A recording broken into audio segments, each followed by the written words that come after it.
April 6, John chapter 10, verse 27 to 29. My sheep listen to my voice. I know them and they follow me. I give them eternal life and they shall never perish. No one will snatch them out of my hand.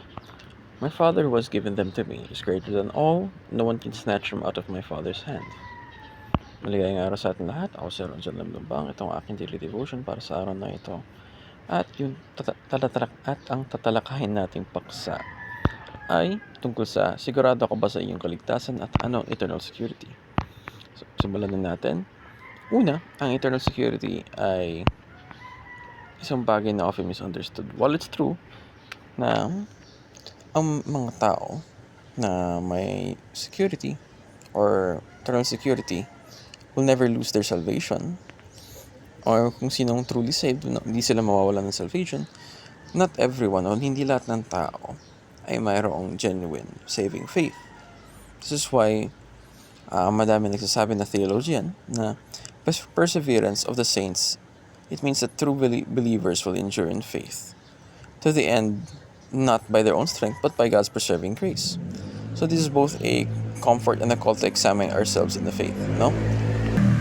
Kumbaga, itong isang bagay na sabihin natin na we must feel comfort in kung sabihin natin na we preserve through God's grace. Hindi natin inaasahan na ating sarili, kundi ang Diyos sa pang-araw-araw nating mabuhay at lalo na sa tuwing nahihirapan tayo, no? And dumaka naman po tayo sa teachings, no?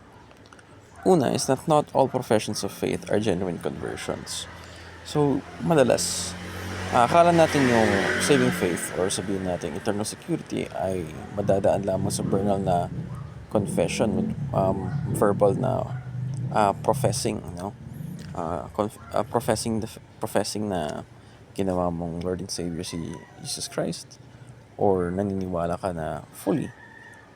Pwedeng sabihin yun verbally, pero hindi nararamdaman ng puso. Ang Panginoon ay nakikita niya yung puso natin, no? So, makikita natin yun is God secures our salvation and genuine fruit will show it. So, makikita yan ng Panginoon na kahit ano man yung sabihin natin, pwede natin sabihin hindi, pwede rin natin sabihin oo. Kung ano man yung laman ng puso, ang Panginoon ang makakaalam kung yun ba ay totoo, kung yun ba ay genuine, and if you have saving faith. And we must look at ourselves in the sense na, totoo nga ba? Is it true? May naramdaman ba tayong saving faith? Or when we profess, di ba? Hindi lang siya sa simpleng bagay kung saan nasasabi lamang at nagiging totoo, no? At lastly, true believers are preserved by God and will persevere in faith.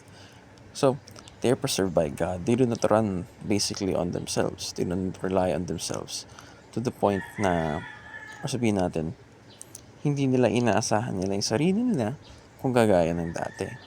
Kung ngayon, inaasahan nila ang Panginoon, umaasa sila sa Panginoon sa pang-araw-araw nilang buhay, at lalo na pag may paghihirap or may nangyaring mahirap sa buhay nila, tumatakbo agad sila sa Panginoon. They persevere, not through themselves but through God. No? So look at yourself.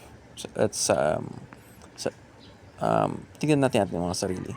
Double check pag nilayan natin at let us see if we have the saving faith. So yun lamang. Salamat po sa pakikinig at mabuhay.